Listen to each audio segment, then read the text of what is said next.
Bonjour à tous et bienvenue sur la chaîne Biology Fact. Dans cette première vidéo, nous allons aborder un sujet récurrent dans les médias, souvent mis en relation avec le réchauffement climatique, mais toujours abordé de manière très factuelle. Nous allons parler des espèces en voie d'extinction. Je me suis dit que pour aborder ce sujet, il fallait d'abord commencer par trouver une définition répandue de espèces en voie d'extinction. Alors je suis allé sur internet, et j'obtiens les espèces en voie de disparition sont des animaux ou des végétaux menacés de disparaître pour toujours, d'après Universalis Junior. Et quand je demande à mon entourage ou à mes proches, il en ressort que les espèces en extinction sont des espèces animales qui ne comptent que quelques représentants vivants actuellement et qui tendent à baisser fortement pour X ou Y raison. Or, d'après l'Union internationale pour la conservation de la nature, l'UICN, on estime le nombre d'espèces animales à environ 1,8 million d'espèces, dont seulement 60 500 espèces de vertébrés. Les vertébrés, c'est les mammifères, les poissons, les reptiles, les oiseaux, tandis qu'on dénombre 312 650 espèces de plantes environ. Et ces proportions-là, elles sont aussi visibles dans le nombre d'espèces éteintes depuis des centaines d'années. Maintenant, rentrons dans le vif du sujet. Il y a un organisme qui s'occupe de dresser un inventaire mondial le plus complet possible de l'état de conservation des espèces animales et végétales. Et cet organisme, c'est l'UICN, dont je viens de parler à l'instant. Ce postulat de départ est extrêmement intéressant, parce que dans mon entourage, et par extension pour la plupart des gens qui ne s'intéressent pas beaucoup à la biologie, on voit qu'il y a une sorte de biais cognitif comme quoi il n'y a que des animaux qui sont en voie d'extinction. En France, l'UICN coopère avec plein d'organismes afin de faire le recensement des espèces en voie d'extinction. Donc par exemple, elle coopère avec la Société herpétologique de France. Donc l'herpétologie, c'est tout ce qui s'adresse aux reptiles, aux amphibiens, etc. Mais elle coopère par exemple aussi avec l'Office national de la chasse et de la faune sauvage. Comme quoi on peut voir que la chasse, ça peut aussi être lié à la conservation d'espèces en voie d'extinction, comparé à l'image qu'on a souvent d'une chasse qui est destructrice pour l'environnement. Ça, c'est le cas seulement quand les chasseurs sont débiles et qu'ils tirent sur tout ce qui bouge en fait. Mais aussi, l'UICN elle coopère avec la Société française pour l'étude et la conservation des mammifères. Donc là, ça va essayer de recenser tous les mammifères. Ce que j'ai dit avant, la chasse, c'est pour les mammifères et les oiseaux.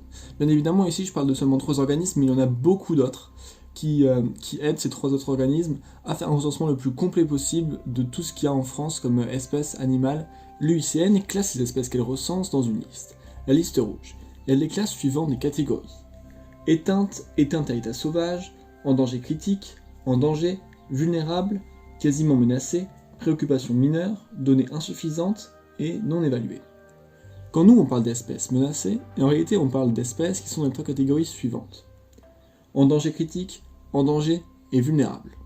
Mais comment l'UICN classe les espèces dans une de ces 3 catégories suivantes? Cela se fait par le biais d'une série de 5 critères quantitatifs basés sur des facteurs biologiques associés au risque d'extinction. Ces derniers sont la taille de la population, le taux de déclin de l'espèce, la répartition géographique des populations, ainsi que le degré de peuplement et de fragmentation de la répartition. Bon, je pense que vous avez remarqué, la lumière a changé. C'est normal, je tourne à plusieurs heures différentes, du coup ça va faire ça encore plusieurs fois dans la vidéo. Voilà, on continue. Pour faire ce recensement, les scientifiques utilisent plusieurs méthodes, notamment la méthode de la CMR.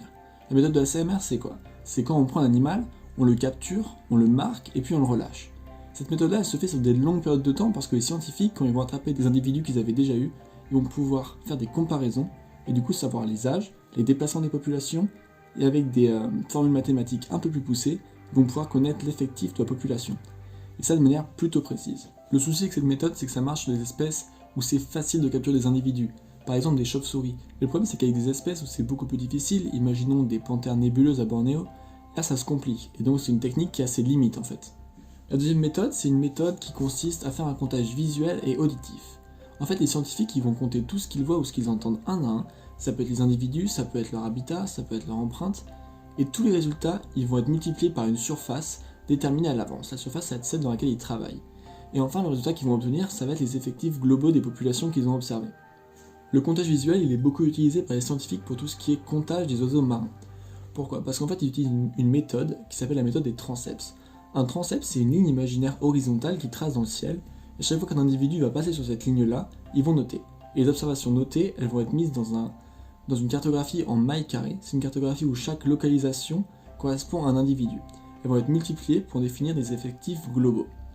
Le souci avec cette méthode-là, la méthode du comptage, avec le bruit ou le visuel, c'est qu'il y a des animaux, imaginons les cerfs, et c'est le cas pour les cerfs, c'est qu'ils font beaucoup plus de bruit quand ils sont vieux que quand ils sont jeunes. Du coup, cette méthode-là, elle a des limites. Maintenant que nous avons parlé du classement de la liste rouge, je pense qu'il est intéressant de chercher les causes de ces menaces pour la biodiversité mondiale.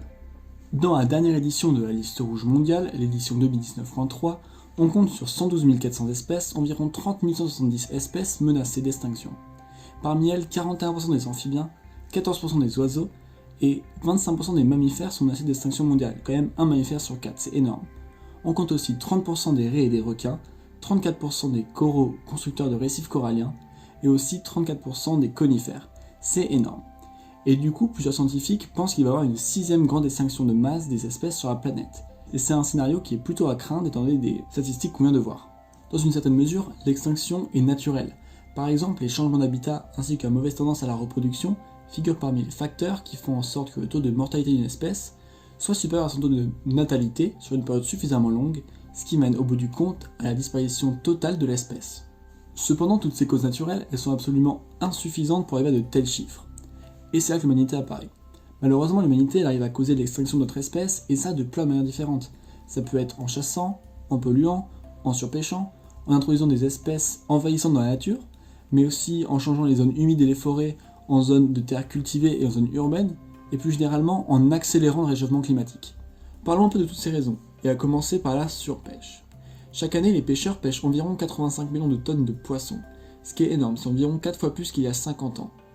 Et à côté de ça, les technologies concernant les poissons, concernant la pêche, ne cessent d'augmenter pour augmenter les prises, parce qu'il y a une demande de la population qui augmente. Le souci, c'est que cette pêche est devenue si intensive et si efficace que les populations marines diminuent.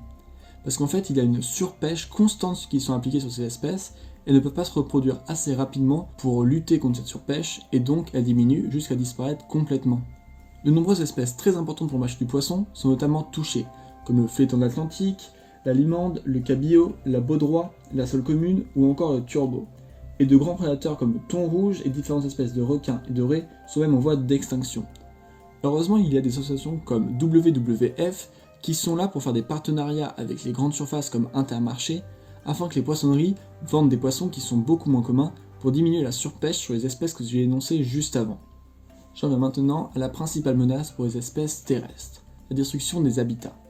Lorsque des méga-entreprises ou des pays entiers carrément abattent des forêts pour faire de l'agriculture intensive, exploiter les sols, mais aussi construire des routes, construire des villes, elles détruisent des habitats, des animaux, des plantes et des organismes.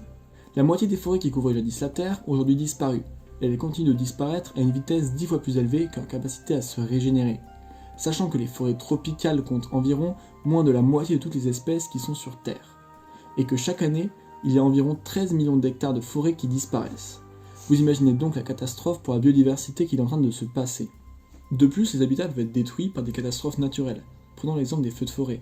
En Australie, en début 2020, il y a 18,6 millions d'hectares de forêt qui ont brûlé, et 1 milliard de vertébrés qui sont morts.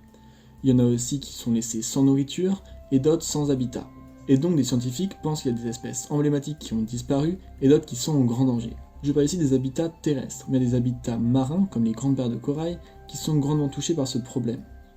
Je vais finir de parler de ces causes avec la menace des espèces invasives. Avant de prendre l'avion, on a sûrement des pollens qui sont dans nos habits.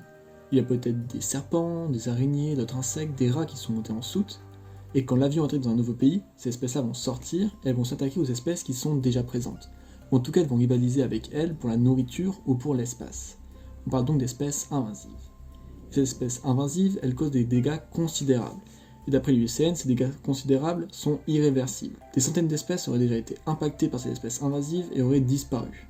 Prenons un exemple, et même un exemple plutôt effrayant. La Floride fait actuellement face à une menace qu'un chercheur de Floride appelle le plus gros cauchemar des États-Unis. La Floride avait déjà été atteinte par une espèce invasive, le python birman géant. Mais là, elle fait face à une espèce encore plus redoutable, le python de Seba, qui peut mesurer jusqu'à plus de 6 mètres de long, et qui est le plus gros python d'Afrique. Le problème, c'est que ce python se trouve dans les Everglades et qu'il a un énorme appétit, et donc il constitue une menace sans précédent pour la biodiversité de ce parc naturel. Des chercheurs ont même dit des douzaines d'espèces animales locales, depuis le cerf à queue blanche, en passant par des alligators de 1,83 m, et jusqu'aux oiseaux, ont été retrouvés dans les intestins de pythons birmans en Floride. Pour lutter contre les envahisseurs, des récompenses ont été mises en place pour pousser à la chasse de cette espèce. Bref, revenons au sujet de la vidéo. Ici, j'ai développé que 3 causes de disparition des espèces. Il y en a bien plus, par exemple la pollution, notamment avec le plastique, mais aussi le changement climatique et tout ce qu'il induit, ou encore le braconnage pour des espèces qui peuvent procurer de la fourrure, de l'ivoire, ou encore des matières premières pour la médecine chinoise. Il y a aussi un autre facteur que l'on ne parle pas beaucoup dans les médias en tout cas, c'est la chasse sportive qui fait d'énormes ravages en Afrique. Bon, maintenant que je vous ai bien cassé le moral, on va essayer quand même de le remonter un peu. Et donc on va parler des bonnes nouvelles pour la biodiversité. Commençons par parler de l'iguane bleue. L'iguane bleue est un reptile qui se trouve exclusivement en état sauvage dans les îles Caïmans. En 2002, la population d'iguane bleue ne comptait pas plus d'une trentaine d'individus, ce qui lui a valu la peine d'être classée parmi les espèces en danger critique sur la liste rouge de l'UICN. Cependant, grâce à l'ONG National Trust for Cayman Islands, la population d'iguane bleue a augmenté, elle est maintenant classée seulement en danger. En effet, ce programme permet la reproduction des iguanes bleues en captivité afin de les relâcher ensuite dans la nature. Et ça depuis 2002, ça a permis le relâchement de plus de 1000 individus dans les îles Caïmans. Le programme continue encore de pérenniser son action et de garantir la diversité génétique de l'iguane bleue dans les îles Caïmans. Parlons maintenant du lynx ibérique, qui se trouve en Andalousie. Dans les années 2000, c'était considéré comme le félin le plus menacé du monde, avec seulement 94 individus répartis dans les parcs nationaux de Doñana et dans l'estuaire de Guadalquivir et de la Sierra de Andújar. Ce lynx souffrait d'une trop faible population de lapins pour se nourrir, mais aussi d'une trop forte mortalité sur les routes. En effet, il se faisait beaucoup écraser. Heureusement, grâce à un important financement de l'Union Européenne, l'initiative Life plus Iberlens a permis de localiser et de reproduire les lynx en captivité et donc de les sauver de la disparition totale. Le programme visait à faire naître des lynx en captivité, les entraîner à chasser, puis les relâcher dans la nature. Et ce projet a porté ses fruits puisqu'au début 2018, on comptait plus de 590 félins sur la péninsule ibérique. Et ce projet continue afin de pallier à l'important taux de mortalité des lynx sur les routes. Et enfin, parlons de la célèbre baleine à bosse. Dans les années 70, on ne comptait pas plus de 600 individus situés au large des côtes sud-est africaines.